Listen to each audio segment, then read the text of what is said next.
மலரே ஒரு வார்த்தை பேசு இப்படிக்கு பூங்காற்று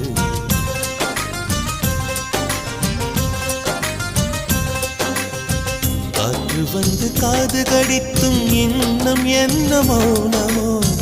மோதி வந்து முத்தம் இட்டால் மௌனம் தீருமோ அச்சம் தான் உன்னாடையோ வெட்கம் தான் உந்தானையோ மௌனம் தான் உன் வேலியோ செம்புவே வா